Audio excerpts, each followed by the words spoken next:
Greetings, hello, and welcome to Equal First, the podcast about balancing self and service in life and love through career, connections, and courage.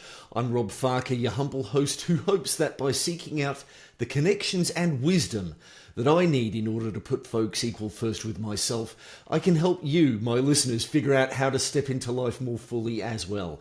It is my pleasure and privilege to be chatting with Scot Storey, who, funnily enough, given his last name, has one heck of a storied life. He has served in the military through at least 2 special operations branches, but he is also taking, oh God, this feels like a horrid pun to be using, his story to the internet in a wonderful podcast called Despite the Limits, where he takes around about 15 to 20 minutes to relate an episode of his life and how what he learned can help all of us become better people, better leaders, better, for want of a better phrase, workers, and better able to give a shit, if you'll forgive the term, about other people.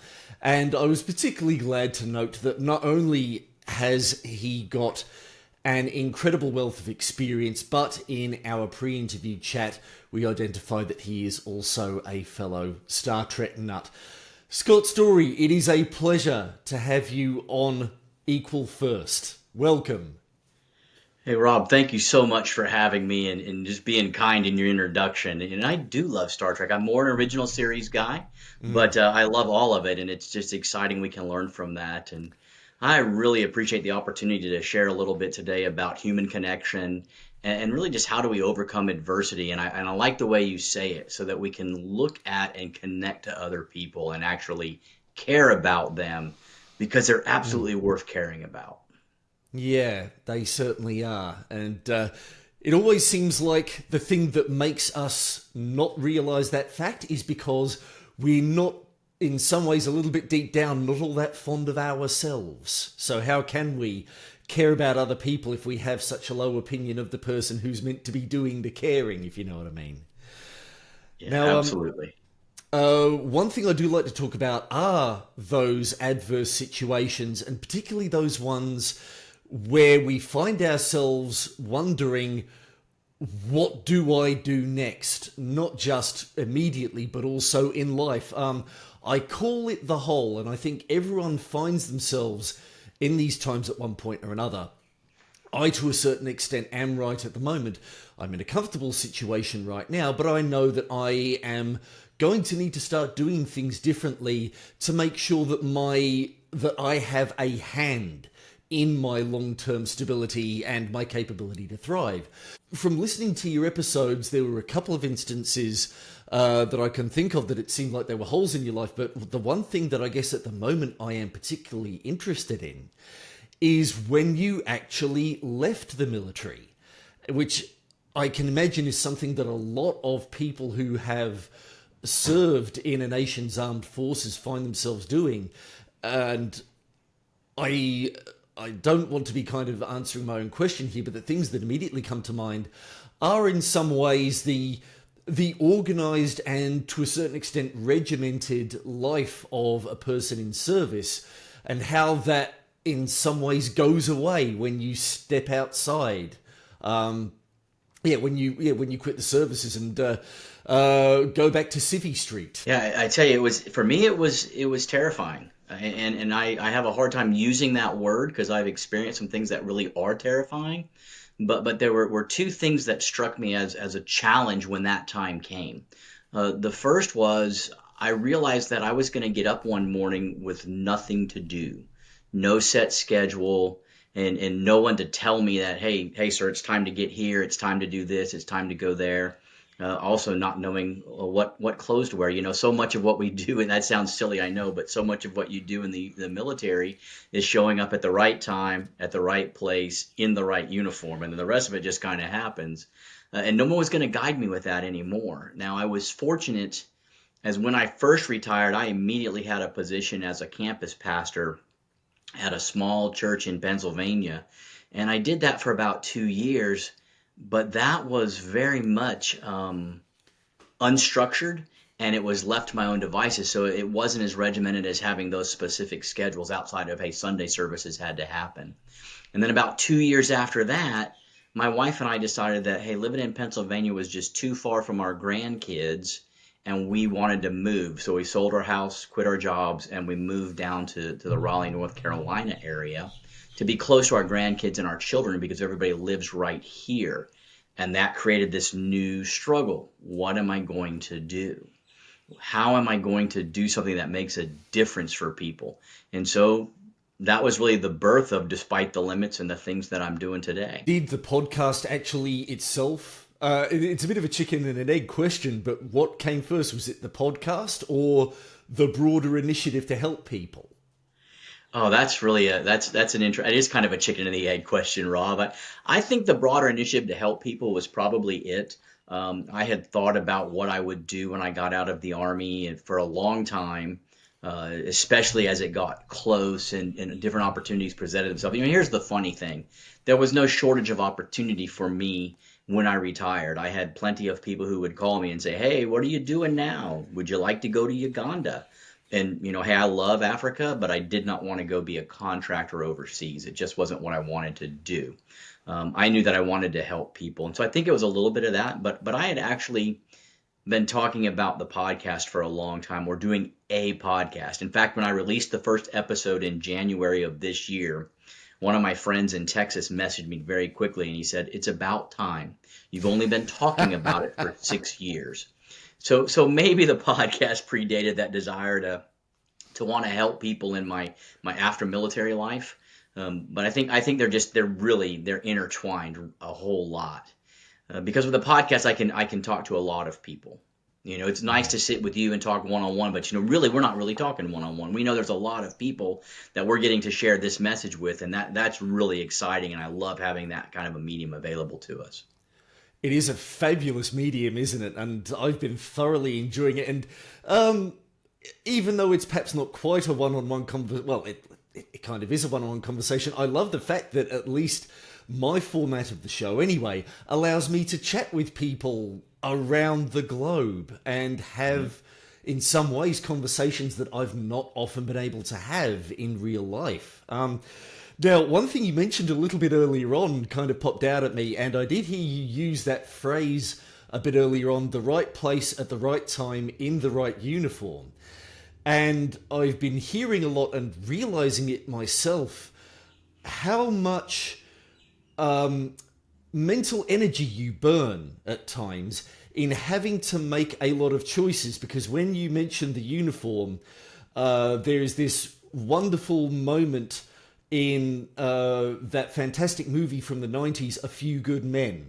Mm-hmm. And it happens a couple of times when Tom Cruise notices at first the wardrobe of the dead man who he winds up, whose supposed killers he winds up defending. And then later on, when he kind of makes the connection that helps him go up against Jack Nicholson's character, he looks at his own wardrobe and notices all the clothes there. And I think about my own clothing. I mean, I'm wearing this t-shirt, which I kind of explicitly chose a few months ago when I went shopping. And I was being a bit mindful of, all right, well, I want to actually buy something that I feels like fits a color scheme that I have in mind. And in a way, it was chosen intentionally to remove the amount of choices that I had to make when I was getting up every morning. You know what I mean? So, yeah, how have you found, I mean, that, and again, it goes back to that idea of that removing that organization. What are some of the things that you found yourself having to make decisions about outside of the military? Like you said, you found you had nothing to do, but what are some of the interesting ways that you kind of went, oh, I have to think about this now that you didn't have to before?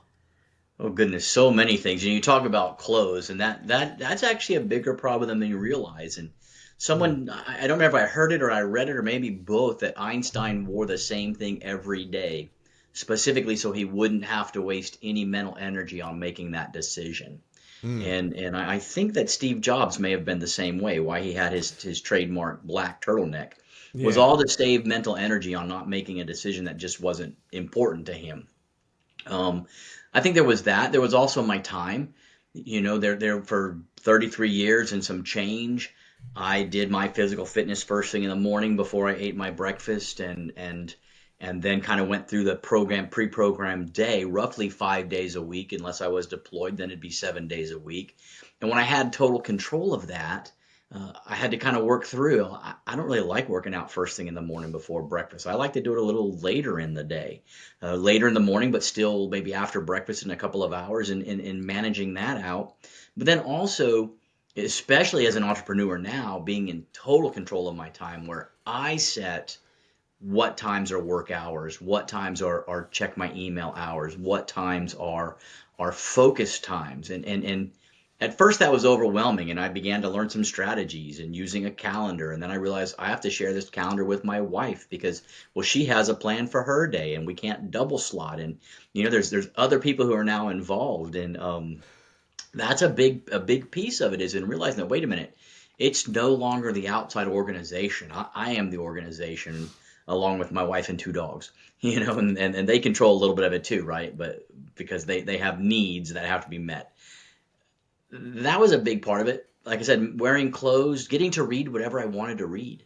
Not being bogged down with, oh, I have to read this bit of diplomatic journals in order to understand what's going on. I have to read and understand this amount of doctrine each day. I need to keep up on these current events. I was able to shift that to, hey, wait a minute, I can read current events.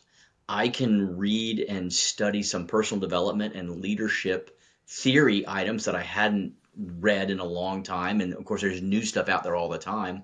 I've really started to dig into communication, understanding the use of story and how we communicate through story. That's been really exciting to focus on. But I get to control it all. And if I'm not careful, it'll control me. And so I have just kind of learned to say, hey, wait a minute, I have a lot of control, but I have to take that control. And that had been a little bit of a challenge. But I'm 3 years post-retirement from the military, not retirement, because I just don't think that word's ever coming for me. But getting a hold of those things was the big challenge in that this second half, so to speak. Yeah, I do like that phrase you just said. You don't think retirement's ever coming for you. That is fantastic. And I think, recently I even wrote down at one point, I've been hearing a lot about setting goals and intentions and trying to define your values. And I had this idea of, people talk about working backwards from a goal. And I had this strange idea, and it's a question that, of course, I'm going to hit you with at the end of the show. But this idea of, what do my closing moments of life want to look like? And I thought, well, if I want to go out, I want to go out feeling warm, having friends and connections near me and in regular touch, and looking forward to what I get to do tomorrow. Going to sleep with that, and then, much as I hate to say it, the not waking up bit, of course, but at least going to sleep in that mindset would be fantastic. And it does come back to, that has helped me think, okay, well, if that's how I want to go to sleep, then, if I want to go out, how do I make sure my life is like that? I do also, right at the moment, I am very much feeling you about scheduling. I think I'm doing a pretty good job. I have myself between my day job. I'm able to build in these little areas in my life where it's like from about 7 until 8:30 every morning. I can work on stuff. The only problem is the stuff is, it's like a blank open window. And at the back of my mind, there's a bit of me going, I need to define this a bit better. I need to, okay, certain days, am I going to work on admin for this podcast? Which days am I going to do promotion? Which days am I going to be reaching out to build out my guest schedule? Which days am I going to be doing entrepreneurial stuff other than the bloody podcast, for God's sake? So, and there's a bit of me that's going, okay, look, take your time. You're learning as you go. But I think that's going to be the next big thing, is going to be mastering my schedule. Well, nobody's good the first time they do it, and so if you're grabbing your schedule, truly grabbing it for the first time, there is some learning that goes into that, and I'm learning it myself. Those are the same things that I'm going through. Is oh, I need to not just put a block of time on the calendar that says work. I need to talk about what is that going to be? What days are creative writing days? What blocks of time are actually recording days followed by editing? When am I going to focus on social media?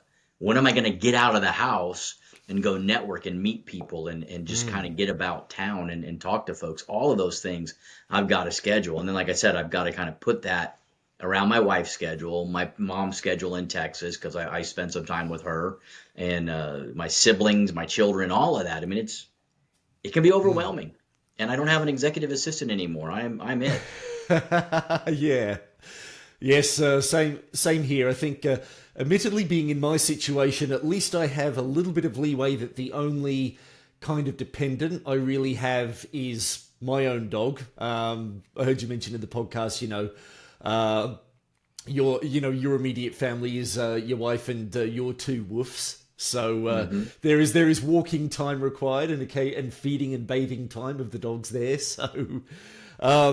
But yeah, at least at the moment, I've got a bit of space where I can start practicing that without having to worry too much about, okay, how do I then make sure I'm including other people in all of this planning? Yeah. Now, after you got out of the military, I guess there are two halves to what I want to talk about next, and that's the connections in your life. Now, you mentioned, of course, your wife, and you have children and grandchildren. So I imagine you were married when you were in the military. Would that be right? No, that is spot on. That's actually kind of a funny story. I met my wife before I started active duty in the Army, and I was getting ready to go to a particular school that was going to be arduous and difficult. And she asked me, "Well, what if I told you that I didn't want you to go to that school?" And I remember looking her, not even thinking about it. I looked her right in the eye and I said, "Well, I've got more time invested in the Army than I do in you." And she actually married me anyway. I couldn't believe it. But she's been with me since before I started active duty and through this whole thing. We're in our 36th, working on our 37th year of marriage. And I served for 33 years, 7 months, and 29 days. And she was with me every bit of that. And I'm really, really grateful for it. Good on you too. That is fantastic. Well, what connections did you form in the military that you've kind of brought out with you, and who are the people whom you've met since who've become important in your life? Well, that's a great question, and there are several people who are really, really close to me. Of course, folks that I served with in my very first assignment, we still keep in touch with each other. We were platoon leaders together. It's usually an initial entry job for a lieutenant, is to be a platoon leader of some kind. And of course, we ended up going into Panama for Operation Just Cause. That was a little taste of combat very early in the Army in the early 90s, late 89, 1990. And the folks that I served with there, almost all of them, we have an ongoing relationship. We don't necessarily do reunions, but a couple of times a year we'll pick up the phone or text one another or do Facebook chats and post with each other. And I know one day we'll get back together. Folks that I served with when I moved into the special operations arena, specifically as a special forces officer, a Green Beret, a lot of those guys that I went to the qualification course with, I'm in touch with, because you go through such an arduous thing together. And then throughout my career, I've made connections with some individuals that really, really stick out. And there's three that come to my mind. One was my boss when I was a battalion operations officer. So the battalion commander, Jay Wolf, has become a really good friend of mine. And that was an interesting transition because there came a day when we became peers. I got promoted equal to him. And that was an interesting and intriguing day and to move into that level. But he and I get together couple of times a year, and my wife's good friends with his wife, and it's good to have that connection to remind me of, hey, there's life after the Army, and we can do some things.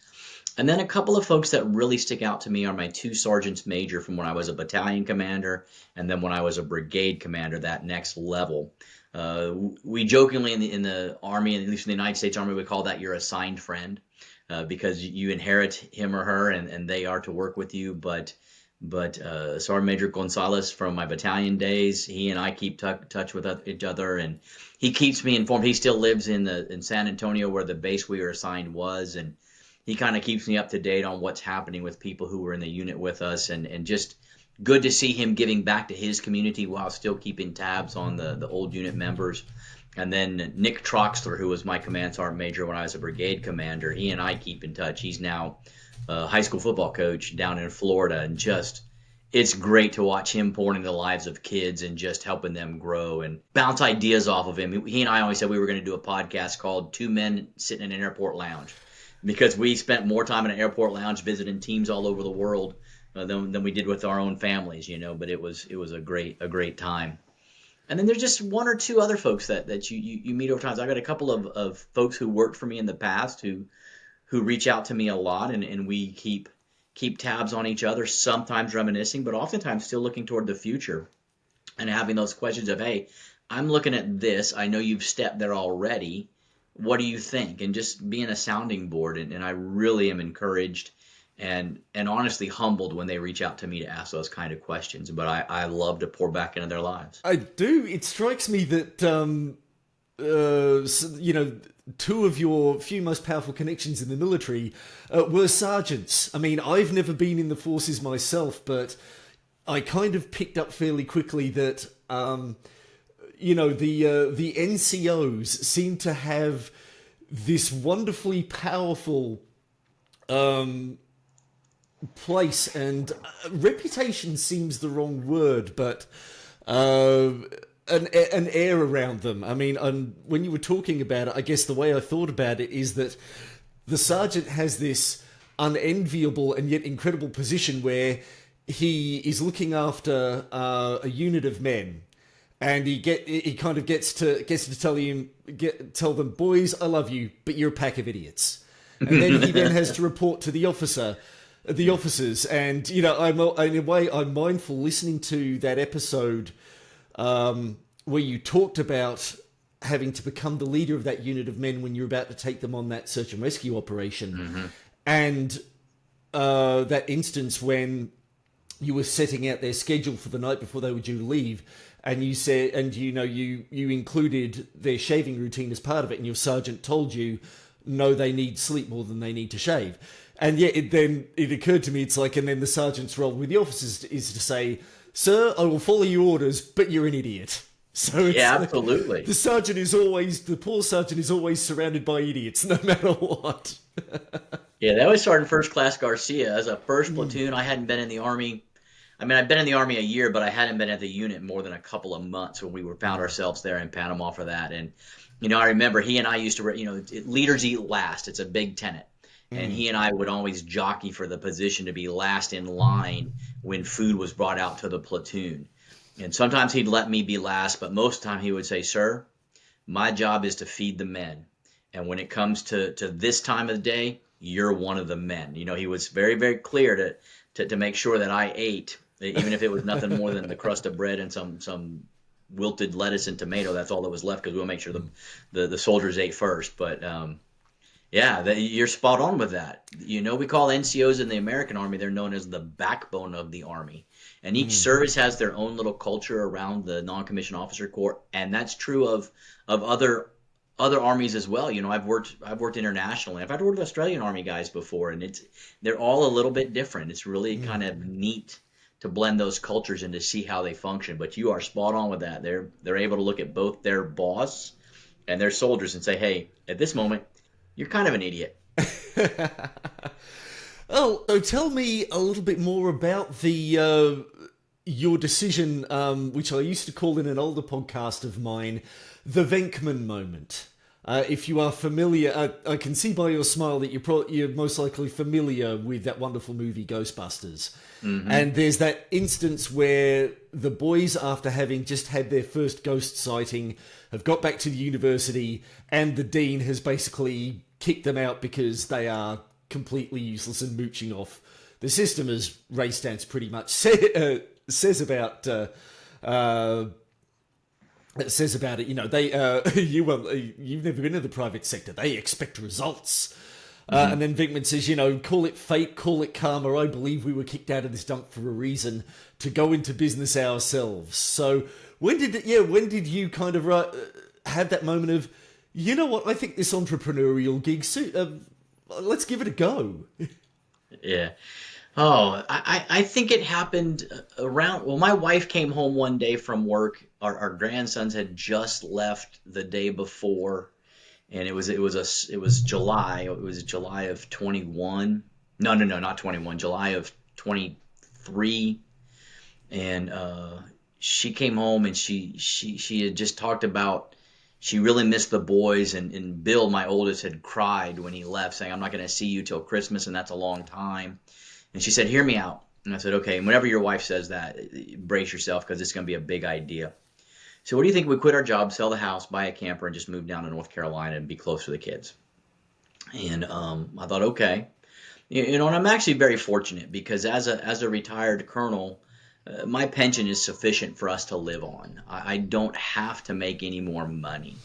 But I knew that I was not in a position in life where I was going to be satisfied going fishing every day, or going to the community center to play chess. And I mean, those are good things. There's nothing wrong with that. But I just wasn't going to impact enough other people for me to be satisfied.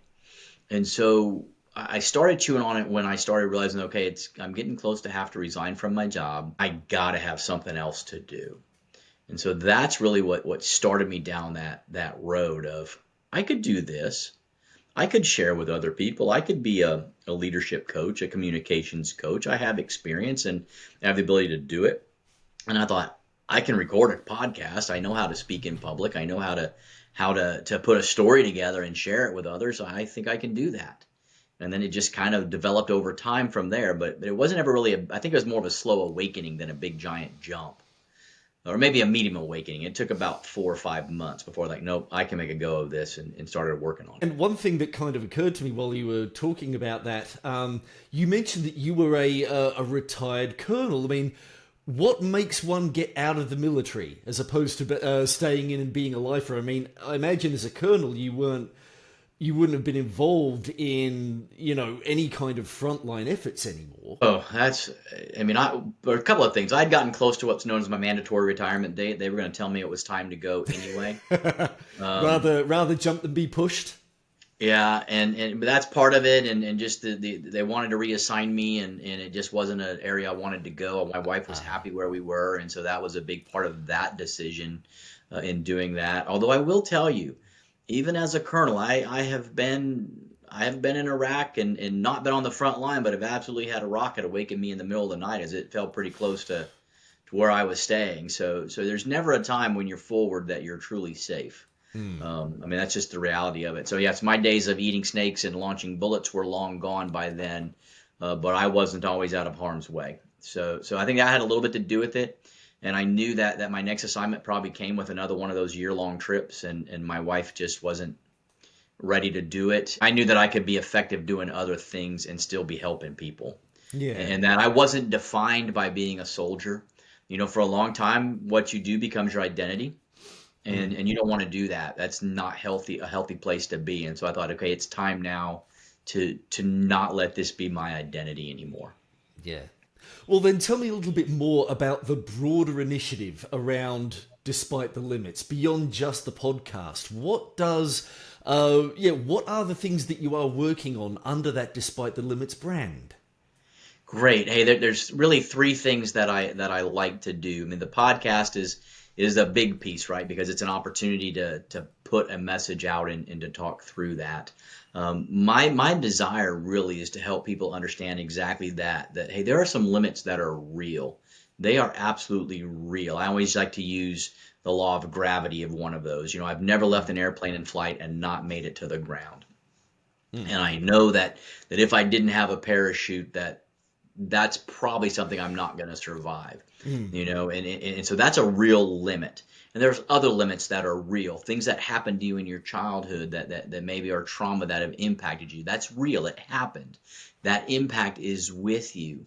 But I believe that you can be successful despite them. And I think if you listen to the first episode I talked about, and every now and then I'll talk about it, I was born with a hip dysplasia. The ball of my femur doesn't fit in the joint just right, or it didn't when I was a child. And back in the 60s, the way they treated that was with braces. If you have ever seen the movie Forrest Gump, then you know a lot of what my childhood looked like. I wore braces like that, but even more substantial. They wrapped around my waist and everything. And I remember trying to hide them as a kid. I would wear overalls at home so other kids couldn't see them. I couldn't run. I couldn't play. I couldn't jump the way other kids could.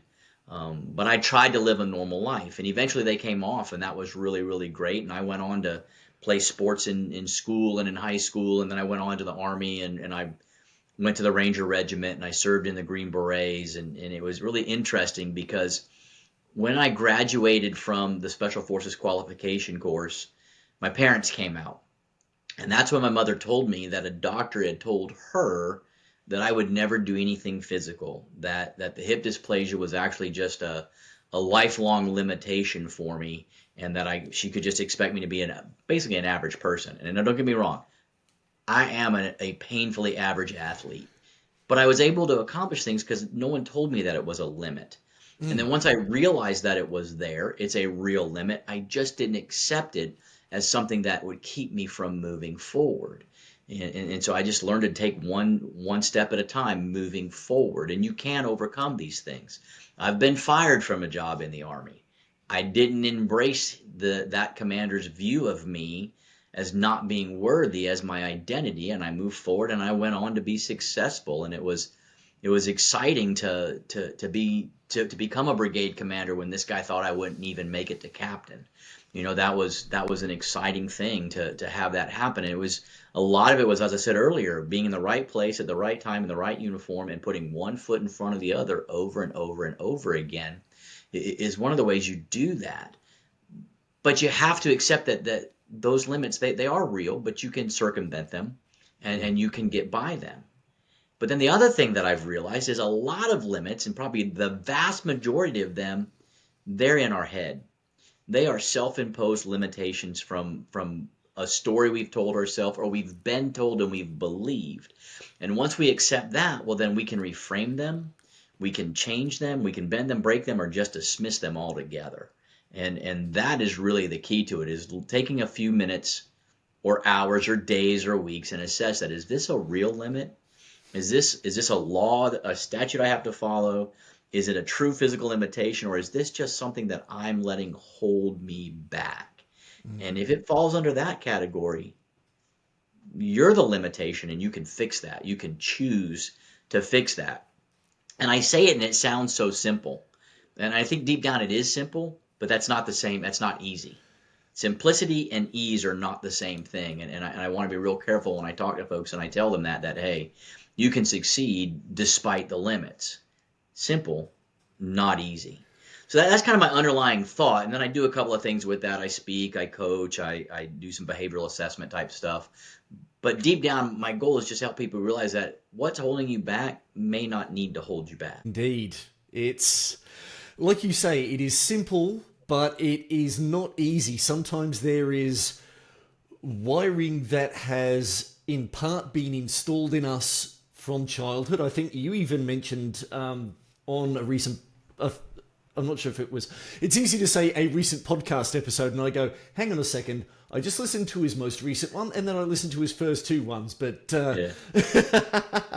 it's amazing how you can how much access to things we have nowadays, and how we can listen to things in whatever order we want to. But just there is this. You mentioned in an episode, and it was something that I had heard, that idea that a lot of what is going on in our heads is formed within our brains before we even hit 7 years old. And I remember hearing at one point, I don't know who exactly it was, but I believe it's credited to a religious leader of some kind who said, give me a child before the age of 7 and I will have him for life.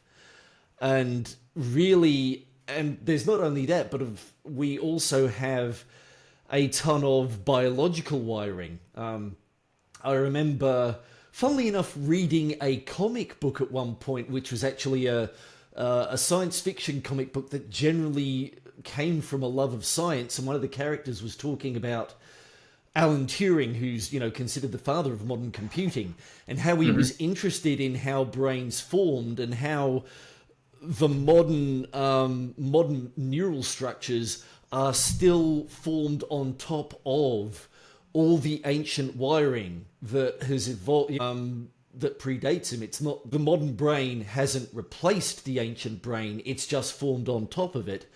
And there are a lot of behavioral wirings for survival.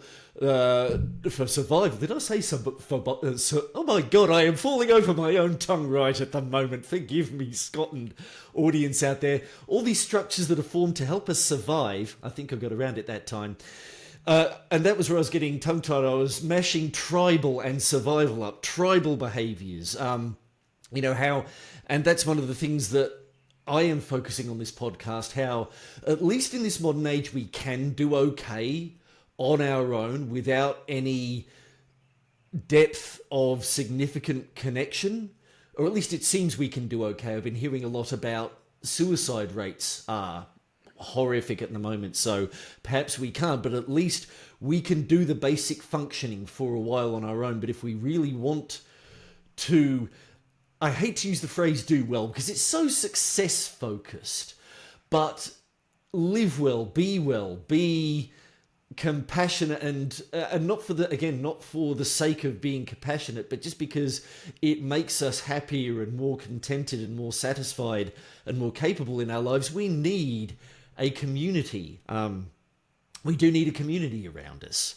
And that's one of the things I do really like to try and focus on with this podcast. And is there a Despite the Limits community as such? I mean, at the moment as an entrepreneur, it sounds like you are in that phase of kind of doing everything on your own. But are you, and this sounds like kind of a cynical question, it's not meant to be, but are you building up a bit of a network that can support you on it? Also, who's just kind of come to you in this phase of your life that helps you do everything? Yeah, there's a little bit of a starting of the community. It's a fairly small group of followers, but I have a couple of folks who spend time with me in some group coaching that they really want to be connected. I have some very faithful followers of the podcast. It's kind of funny. I was up late last night, and a friend of mine is a state trooper in Texas, and he follows the podcast very, very closely. In fact, he felt the need to send me a picture of his dashboard where he had the podcast emblem up as he was listening to that latest episode that you were talking about. And so, I have roughly 30 or 40 people who are pretty committed to wanting to follow and learn. And then I work with small groups we do a little bit of book studies and share online what's going on with that. And then my brother's a big supporter. He wants to make sure I send him the podcast or a link to it before it goes live so he can look at it and hear it. And it's audio only. I don't do video component yet. I'm still working that piece, but there is a bit of a community and people that resonate with the message. They really like that idea of, hey, wait a minute. Yeah, I can do this. I can do a lot more than I think. Rob, you mentioned some of the neuroscience. Can I backtrack just a little bit? There's Absolutely, many ways, please. man. We're just well-dressed Neanderthals. Our brain is still in that phase. And what you said about connecting with others, that is so important. That it is so important. And really, it's the difference between significance and success. Success is all me focused. Do I have a lot of money in my bank account? Do I have a title? Or do people recognize me when I walk out? And those things are neat. But for me, I think what's more important is, are people's lives better because we've spent a little time together? And that's what I was looking for when I started the whole Despite the Limits concept, was just a way to make people's lives better. And I really determined that if it just was one, and I never knew about it, but I could rest comfortably that there was one, then it was all worth it. And that was significant. And whenever I look at downloads, and I start thinking, I don't have that many downloads, I remind myself, now wait a minute. There are people who are listening who need to hear, and they're being touched, and they are worth it. I think it was Maya Angelou who said, people may forget what you say, but they'll never forget how you made them feel. And so my hope is that when I have an interaction with people, they feel that they can be successful, that they are significant, and they can be that significance for others. Yeah, it is a tough thing at times, especially, I mean, I have this idea that whatever I do, I hope I can replace my day job with it, you know what I mean? So to a certain extent, there is a fixation, partway necessary, I think, on metrics and increasing your numbers and getting better outcomes. And sometimes it can be tough to... I'm not a religious person myself, but the thought kind of just occurred to me then that sometimes you need to remember that your results in life, in some ways, and the value that you have to others are not up to you.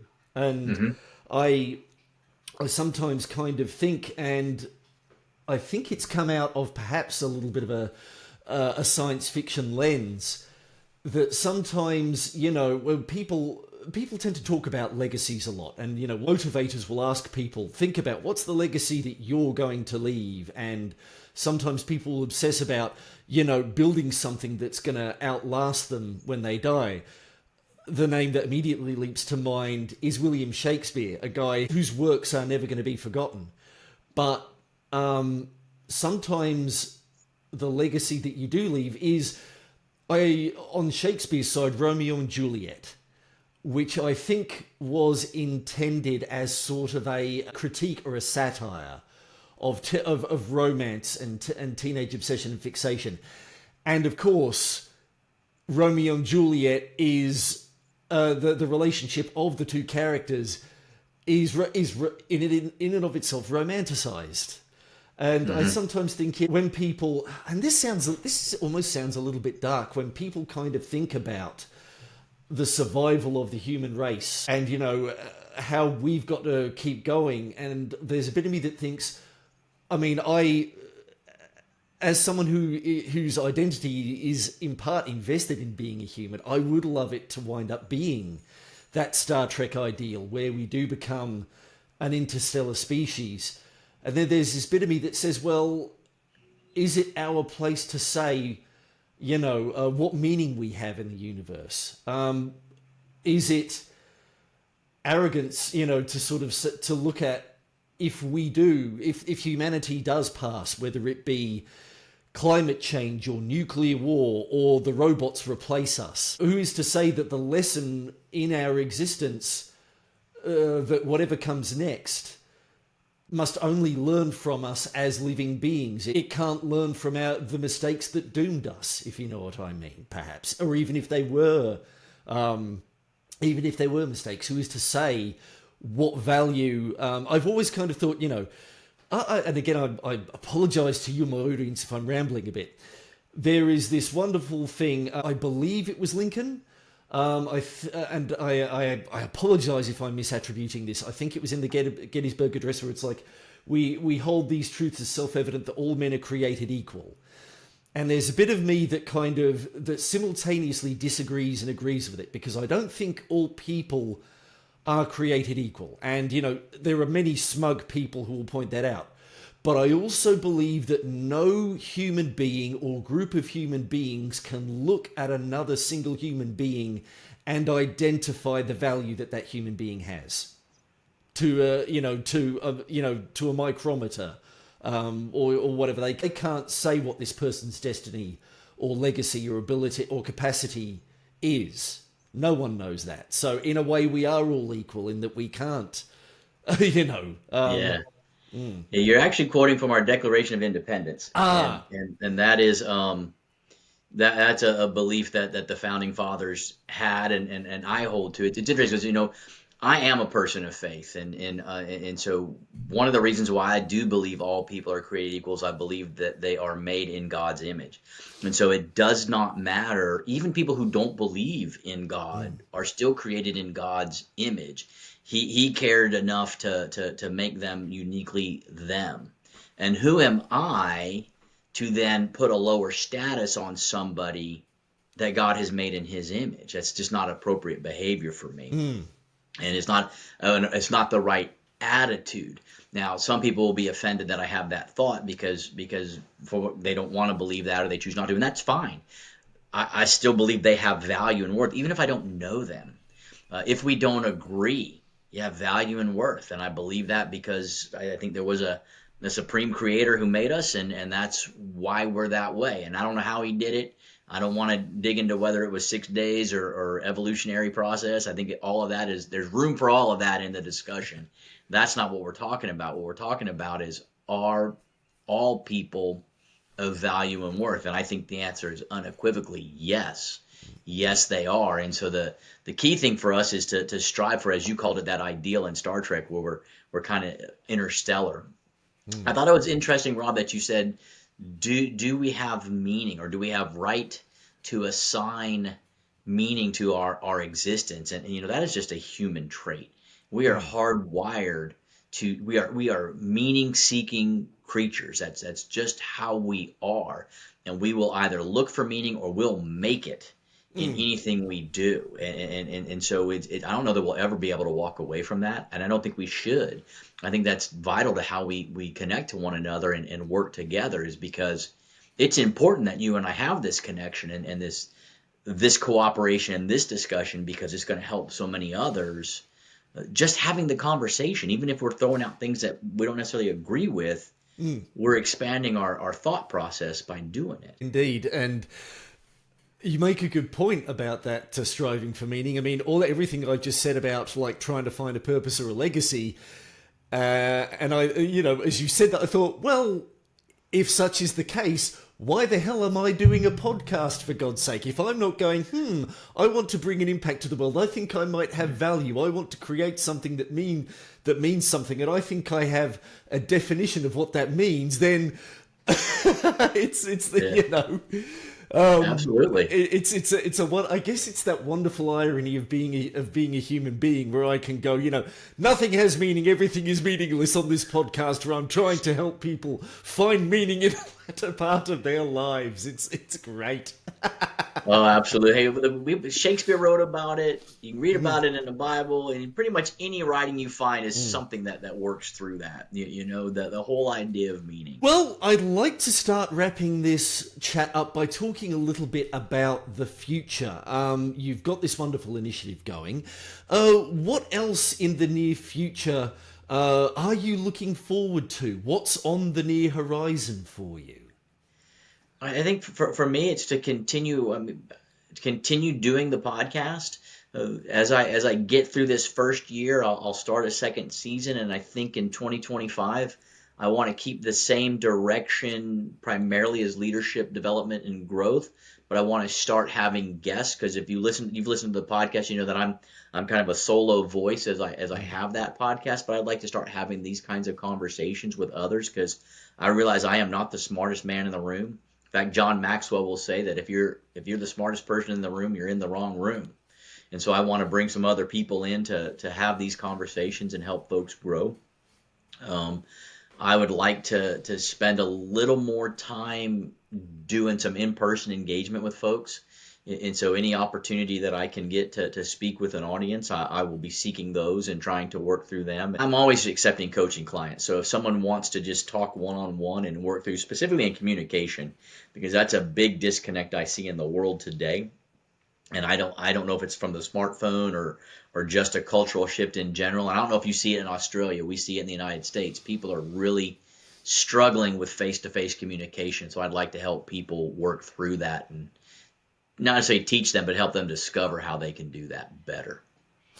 That is a good question. I will admit, as maybe this is part of the point, perhaps I'm being an example of this. I mean, I've made a major interstate move. I am settling in. I've been 6 months in this apartment where I am now, and I am working on making local connections, but it's taking a bit of time. That said, there do seem to be a fair few opportunities to do so. I mean, 2 nights ago, I was at a men's group which is actually part of, I believe, a nationwide organization. The local table, as they call it, has been going, I think, for about a decade, from memory of the conversation at the time. And it's monthly, but at least it's there, and it's going to be a regular thing. So I think it can be a struggle sometimes. It is easy to keep up with people on Facebook, and I did make a note earlier on when you were talking about how at least there is this wonderful thing, I will say, with modern technology, that you can in some way keep in, you yourself are able to keep in the lives of your former service mates, and you're able to keep more in touch with them in some ways than I think human beings have ever been able to before, which, but yeah, it does impose some challenges on a broader cultural sense. I don't know. I think there is still something wonderfully blunt about the Australian character, and I sometimes wonder whether there isn't. And I almost hate myself for saying this, because I don't like to try. I don't want to shame anyone, but I sometimes wonder whether there is a little bit of overdiagnosis, and perhaps we a bit too much fear of with people thinking that things are worse than they are, but. My personal perspective, I don't know, it seems like we're doing reasonably okay, but yeah, I am happy to say, I'm comfortable in saying that I'm probably speaking from a bit of ignorance there. Now, what do you, as I mentioned earlier on in the show, Scott, what do you want the closing days of your life to be like? I think back to that Maya Angelou quote, and that people won't remember what you said, but they'll remember how you made them feel. And so I have a couple of hopes for my closing days. One, that not just my family, but friends and acquaintances believe that they're better off because we cross paths. That they felt that they were significant in my presence. I don't care how big my bank account gets, or whether I get a big house or any of that. I'm content to drive my small Jeep and pull my small camper behind my wife's truck and enjoy that kind of travel. But at the end of the day, I want people to feel like, hey, I'm valuable. And I learned that because I interacted with Scott. I think that has a lot to do with it. And then, honestly, I hope that I don't want to retire, because I'm not done. And so I really hope that in my late years, like maybe I'm 100, that'd be neat, that I just work one day and then I go to bed and I don't wake up. That I don't have any kind of a struggle or a challenge. And maybe that's selfish on my point, but I don't want my kids to have to deal with that, or my wife to deal with any of that. But at the end of the day, I just want the legacy to be that lives felt touched. I remember hearing a speaker talk once about the 3 unknown colonels of the Special Warfare Center in school, which is where we train all of our special operators in the Army, the U.S. Army. But there were 3 different colonels who were important in building that place, and you don't see them on any halls of fame, and they're not noteworthy. They didn't become generals. They're just folks who put their hands to the plow and did the work that was required to build it, and that was their legacy. And that's kind of, I would hope that one day I'm like one of the unnamed colonels, that I wasn't necessarily famous or widely published or widely listened to, but people knew that they stood on ground that was better because I had walked on it, hopefully with them or before them. Yeah, makes me think of that saying, when a man plants a tree knowing that he will never sit under its shade, then that's yeah, and all of a sudden I can't remember what the end of that phrase is. I guess that man has truly realised what life is. Yeah. Now, before I get into the usual wrap up questions, where can people find you? There is one thing I did have to ask you, Okay. based on what you were talking about earlier on. That officer whose vision of you did not conform with. I had this idea that one day he gets a letter through the army distribution, saying basically, a friendly letter just saying, was thinking of you, glad, hoping that everything is doing okay, that you're you're finding fulfillment in the service. Signed, Scot Storey, Battalion Commander. Did anything like that happen? Was there a little bit? Did you get any revenge? Did you? Well, they were, the best revenge is living well, right? I know. There were two times in my career. So that incident happened very early in my career. I was a lieutenant, and a couple years later, I had survived the incident. I made captain. And captain is a rank you hold probably longer than any other officer rank in the Army. And so for a brief time, he and I were captains at the same time. And I loved bumping into him on post in a building one day and calling him by his first name. I thought that was kind of justice. But I will tell you that even then, I still struggled with identity and what he had said to me and what did that mean. And then many years later, I was a complete colonel, an eagle-wearing colonel. I had commanded a brigade and was now in my next to the last assignment in the Army. And I got on a plane, and lo and behold, he and I were sitting next to each other. And we spoke for a little while, and he didn't even know who I was. It was really kind of just, when I was talking to him, and he said, well, who are you? And I said, oh, I'm Scot Storey. And I saw the light go on. And it was really a good conversation. I actually had several interactions with him after that, and still have some from time to time outside of the service that are positive. So I go back to what I was saying. I think the best revenge is living well and moving forward despite of any bad thing that may have happened to you. It does actually make me think, did you ever come across the HBO series Band of Brothers? Oh, absolutely. That wonderful, I think it's in the last episode, with Captain Sobel as played by David Schwimmer. And I think by that time, oh crikey, I'm thinking Major, and I'm kicking myself because I knew this character, and of course he was a real human being. Major Winters? Yes, Major Winters, thank you. Dick Winters, played by Damian Lewis, who I absolutely love as an actor. And just that wonderful moment when they walk past each other and Sobel just tries to pretend it never happened, and Winters just says, Captain Sobel, and he turns around and Winters just says to him, salute the rank, not the man. Just that wonderful acknowledgement, and still giving Sobel respect. It was understanding. It was a wonderful thing. But it's fun to kind of imagine the little bits of revenge. But yeah, when you sort of realize that in the end, everyone's a human being. Everyone is struggling with. There was a wonderful phrase which I can't remember the science fiction. Was it an Ellison? But I've never read the story, but I've heard of it.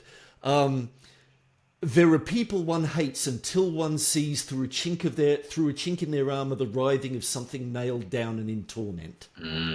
Everyone is always going through something, and as much as other people upset me at times, and as much as I just wish I could bloody take them by the scruff, the scruff they call, and say, for fuck's sake, will you stop doing what you're doing? Don't you realize? And it's like. And then you just go, imagine how much they're hurting inside to be like that constantly. And, how as much as you wish you had that power to wake them up, maybe you can contribute. Maybe all you can do is make them worse and more defensive. And it's a tough one. But after having listened to this chat, Scott, where can people go to find out more about Scot Storey and, of course, listen to the Despite the Limits podcast? Probably the best thing to do is wherever you're listening to podcasts, just put in Despite the Limits in the search bar and go to the podcast. And it's on Apple, it's on Spotify, it's on iHeartRadio, it's on a pretty fair number of spots. Or you can go to Facebook and type in Despite the Limits Leadership Development, and you can connect with me there. But if you listen to the podcast, in the show notes, I have all of my contact, my Facebook, my LinkedIn profiles, my email, all of those things. But I just really encourage you to listen to the podcast, because what I hope is we make a connection that way. And if you think, hey, I'd like to talk to him more, then you can reach out through a number of those ways to do so. Well, Scot Storey, as I said at the opening of the episode, it is a pleasure pleasure to have you on the show. It has been still an absolute pleasure to have you on the show.